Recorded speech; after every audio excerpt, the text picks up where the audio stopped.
इनके बीच में आपको न्यूनतम दूरी याद करनी है। दो तरीके से सवाल एग्जाम में आता है, या तो सवाल सदिश रूप में आएगा या सवाल अदिश रूप में आएगा। आपको क्या क्या चीजें पता करनी है? आपको पता करना है कि रेखा पे स्थित बिंदु और रेखा के समांतर सदिश।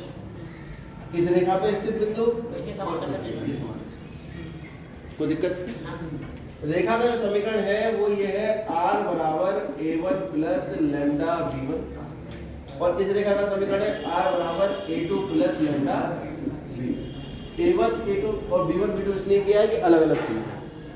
पहली रेखा पे स्थित बिंदु a1 होगा और दूसरी रेखा पे स्थित बिंदु a2। पहली रेखा के समांतर सदिश b1 होगा और दूसरी रेखा के समांतर सदिश b2 होगा। बताओ भाई a1 का मान कितना है?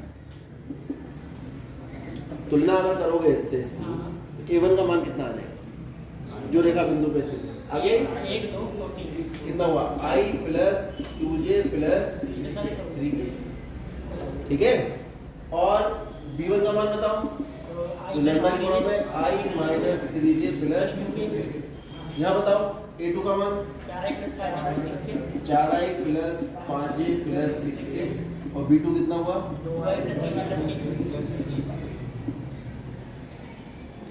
चित्र में जब तक आपके दिमाग में नहीं समझोगे, पूरे चित्र में समझ लो। बिंदु समांतर सदिश r बराबर a plus lambda b, lambda का जो गुणांक होता है वो समांतर सदिश होता है, और उसके अलावा जो होता है वो बिंदु सदिश होता है, ठीक है। बिंदु सदिश को a1 कहते हैं, समांतर सदिश को b1 कहते हैं। दूसरे समीकरण में बिंदु सदिश को a2 कहेंगे और समांतर सदिश को b2 कहेंगे। तो कुल मिला के हमारे पास जानकारी ये आ गई। a1 बराबर कितना है? i plus 2j plus 3k। b1 बराबर है i minus 3j plus, a2 बराबर है 4i plus 5j plus 6k। सबके ऊपर ये टोपी हम पहना लेंगे, बड़ा समय खराब कर। और b2 बराबर है 2i plus 3j plus k। कर लेना, समय खराब करना जरूरी होता है। अब दो रेखाओं के मध्य दूरी का सूत्र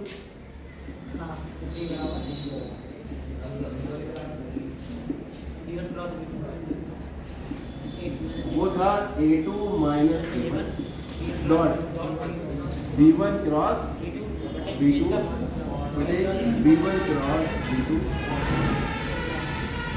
हमारा काम है पहले b1 क्रॉस b2 निकालो, a2 माइनस a1 निकालो, फिर इन दोनों का डॉट निकालो और फिर इनका मॉड करना शुरू करो।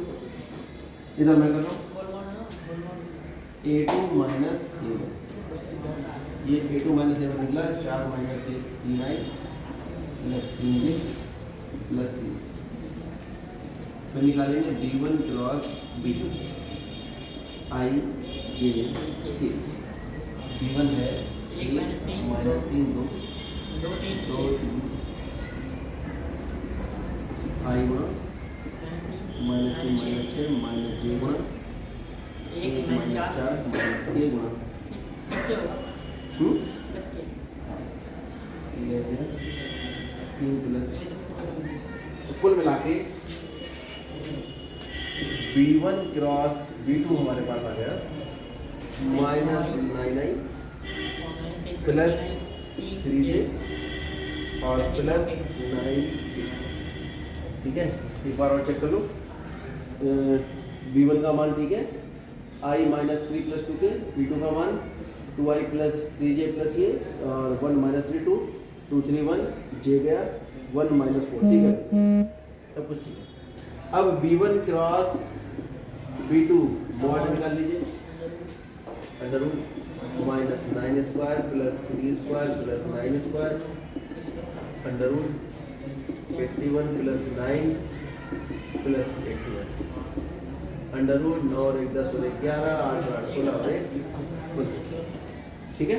अब निकालेंगे a2 minus a1 dot b1 cross a2 minus a1 आया था हमारे पास 3i plus 3j plus 3k dot ये आया है हमारे पास minus 9i plus 3j plus 9। ठीक है, तो कितना आ गए 9 × 27 और प्लस 9 प्लस 9 × 27। ये बात सबको मालूम है ना, डॉट प्रोडक्ट कैसे होता है? आई का डॉट आई से तो 1 हो गया, गुणांक किया गया, पाई का आई का डॉट जैसे 0 होगा, आई का डॉट कैसे 0, तो खाली हम आई वाले लेते हैं। क्रॉस वाले में उल्टा चलता है, ठीक है, आई का क्रॉस आई से 0 होता है वो, इसलिए तो ऐसे निकालते हैं।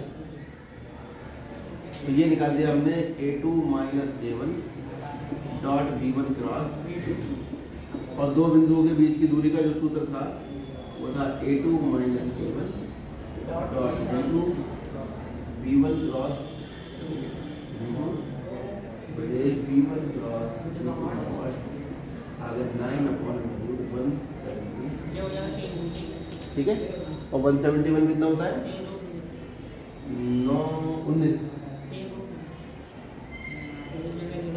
19 लंबा 171 होगा, है ना, और 19 से ऊपर नीचे गुणा कर दो, तो 3 वर्गमूल 19 बटे 3, वर्गमूल 19 से करोगे तो 19 हो जाएगा, वर्गमूल 19 3 दिया, तो ये दो रेखाओं के मध्य बीच की दूरी हो जाएगी। अब एग्जाम में सवाल कार्टेशियन में भी आ सकता है, कार्तिक फॉर्म में आ सकता है ना, तो मैंने अभी सबसे पहला सवाल जो कराया था उसको बहुत ध्यान से 1 नहीं 10 बार करना। उसमें कार्तीय जो फॉर्म थी उसकी, उसको हमने किस में बदल दिया था? सदिश में बदल दिया था, वेक्टर फॉर्म में बदल दिया। तो अगर कार्तीय फॉर्म दी होगी तो उसे किस में बदल लोगे? सदिश में बदल लोगे। दोनों समीकरणों को उसी तरीके से जो हमने सबसे पहले आज सवाल कराया था, उससे फिर आप ये वाले प्रक्रिया आगे बढ़ाओगे। बहुत सारी प्रक्रिया याद करने की आवश्यकता नहीं है कि इसका अलग याद करो, कार्तीय का अलग फॉर्मूला याद करो, वो दिमाग में होता कंफ्यूजन। ठीक है, मैंने बड़ा सिस्टमेटिक आपको बताया कि सबसे पहले कार्तीय से वेक्टर फॉर्म आपको करना आ गया, और अगर दो रेखाओं के बीच की दूरी निकालनी है और कार्तीय में दे रखी है तो कार्तीय से वेक्टर में लेके जाओ, वेक्टर वाला फॉर्मूला लगा, एक ही तरीका है तो वेक्टर वाला।